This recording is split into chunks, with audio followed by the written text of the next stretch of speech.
चाहते धर्म के नाम पे लोगों को बांट दो, अंधभक्ति इनके अंदर इतना डाल दो कि पढ़ने का ख्याल ही उनके अंदर नहीं है, अनएम्प्लॉयमेंट इतनी दे दो कि लोग सोच ही नहीं सकते हैं कि पढ़ाई भी इतनी ज़रूरत होती है, इतनी ज़रूरी है। ये सरकार जो आज कुछ भी आगे कह देता है, उनसे कल सवाल करने के लिए हमें उस चीज़ को पढ़ना होगा। ये नहीं चाहते कि ऐसा कुछ भी रूल हम बनाएं या फिर इतना एजुकेशन को इस तरह से हम ओवर स्प्रेड कर दें कि स्टूडेंट्स के लिए पढ़ पाए भी।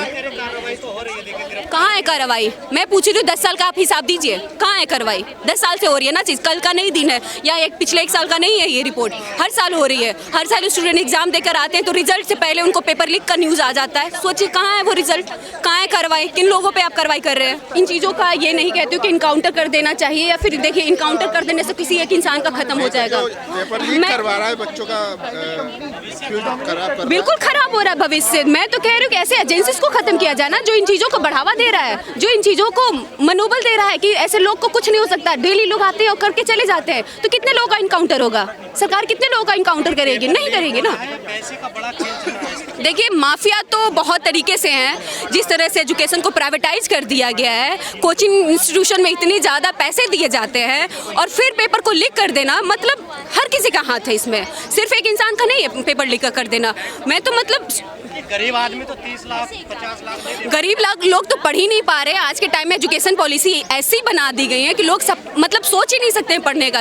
अगर अभी आप सरकारी कॉलेजेस में भी चले जाएंगे, आप देख रहे हैं कि किस तरह का फी हाइक वहाँ पे हर साल होते रहता है, तो लोग तो अब सोच ही नहीं सकते हैं पढ़ाई का। और ऐसे में नीट जैसे पेपर, यूजीसी नेट जैसे पेपर, जो सालों साल मशक्कत के बाद लोग बैठते हैं इस पेपर में, उसको लीक करा देना। लगातार 80 पेपर लीक, एकदम 80 नहीं 89 पेपर्स लीक हुए थे, जिसमें 48 पेपर का रीटेस्ट कराया गया और ये आंकड़े पिछले 10 साल से।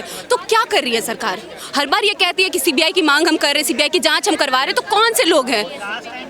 तो आज उनसे आप लोग जाकर पूछिए ना कि कौन सा रूल था वो, कहाँ है वो रूल, क्यों नहीं आप फॉलो कर रहे हैं? अपने इस देश में आप जिस तरह से स्टूडेंट्स के साथ बर्बरता से आप पेश आते हैं कि बिहार में अगर लोग अपनी परीक्षा भर्ती के लिए लड़े तो उन पे लाठियाँ चलाई जा रही हैं, आप कौन से रूल की बात कर रहे हैं? स्टूडेंट्स जब सड़क पे आएंगे तो उनको डंडे से मार के बसों में भर दी जाती है, आप किस स्टूडेंट्स हित की बात में बात कर रहे हैं? सरकार तो एकदम स्टूडेंट विरोधी होते जा रही है, नहीं चाहती है कि लोग पढ़े लिखे और अपने मतलब हमसे सवाल करें। वो सवाल से तो डरते हैं, वो नहीं चाहते कि हमसे कोई सवाल करे, और इंसान जब पढ़ जाएगा तो सवाल करना शुरू कर देगा, जो कि वो नहीं चाहते हैं।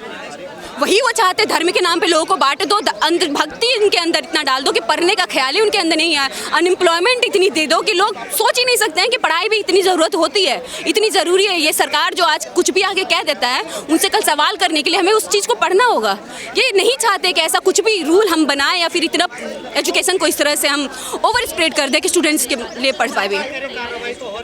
कहाँ है कार्रवाई? मैं पूछ रही हूँ, 10 साल का आप हिसाब दीजिए, कहाँ है कार्रवाई? 10 साल से हो रही है ना चीज़, कल का नहीं दिन है या पिछले 1 साल का नहीं है। ये रिपोर्ट हर साल हो रही है, हर साल स्टूडेंट एग्जाम देकर आते हैं तो रिजल्ट से पहले उनको पेपर लीक का न्यूज़ आ जाता है। सोचिए कहाँ है वो रिजल्ट, कहाँ है कार्रवाई, किन लोगों पे आप कार्रवाई कर रहे हैं? आपको क्या लगता है सरकार सिर्फ बयान देती है, समाधान? एकदम बयान ही देती है। आप देखिए ना कि अभी जिस तरह के बयानबाजी आप मोदी सरकार का आप सुनेंगे कि सोना नहीं खरीदो, पेट्रोल डीजल नहीं खरीदेंगे, लोग विदेश नहीं जाएंगे। मैं पूछना चाहती हूँ कि सर आप जब इन चीज़ों का तबादला कर रहे हैं और बयानबाजी करते हैं माइक पे आकर, और कुछ ही 2 घंटे के बाद आप काफिला लेकर सड़कों पे उतर जा रहे हैं जिसमें 60-70 की गाड़ियां चल रही है, पहले तो आप बंद कीजिए।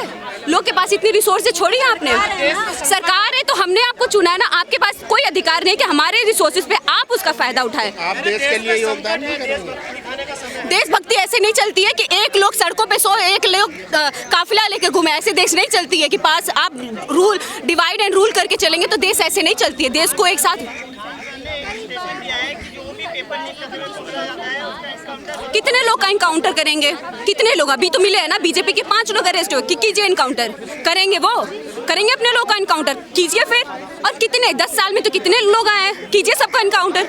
इनकाउंटर किसी चीज़ का सोल्यूशन नहीं है, सोल्यूशन है इन माफिया जो हर साल बैठे हुए मतलब सत्ता में बैठ के इन चीज़ों का कारोबार कर रहे हैं, हर साल स्टूडेंट्स के साथ खिलवाड़ जो करते आ रहे हैं। उनका समाधान होना चाहिए।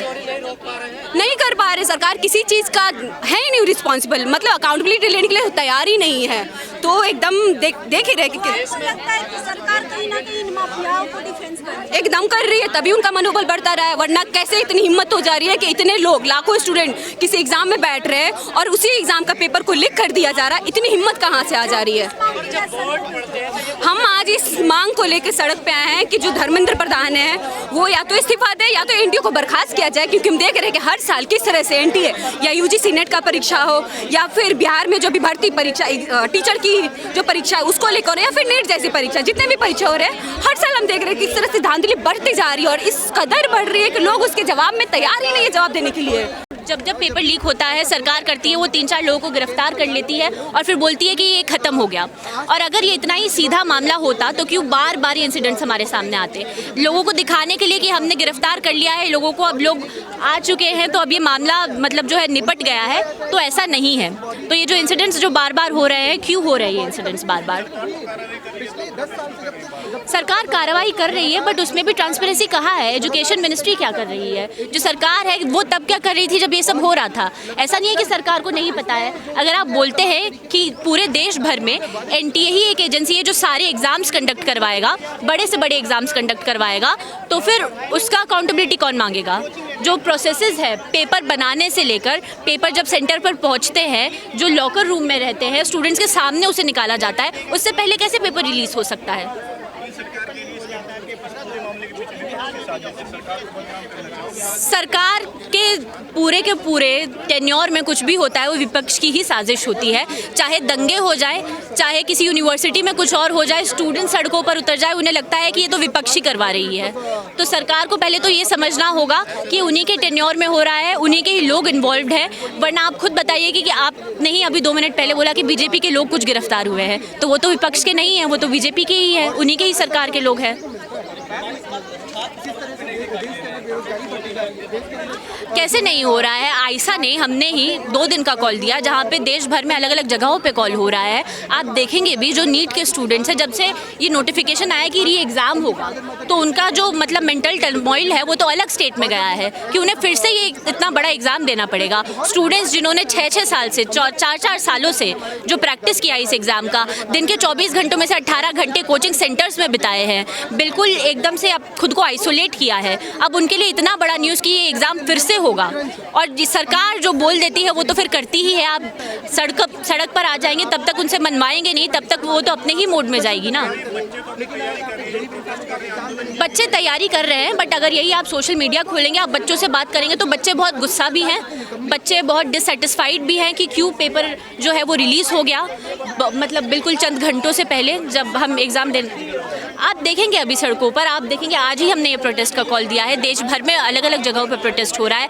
आप जब जाएंगे मतलब इन जगहों पर, जैसे कोटा हो गया, राजस्थान हो गया, वहाँ पर भी आप देखेंगे कि बहुत सारे स्टूडेंट्स हैं जो कि डिससेटिस्फाइड हैं, जो कि बता रहे हैं अपनी बातों को, जो कि सोशल मीडिया पे आ रहे हैं, जो कि अपने मतलब जहाँ पर कोचिंग सेंटर्स हैं वहाँ पर वो व्यक्त कर रहे हैं इन सब चीज़ों को।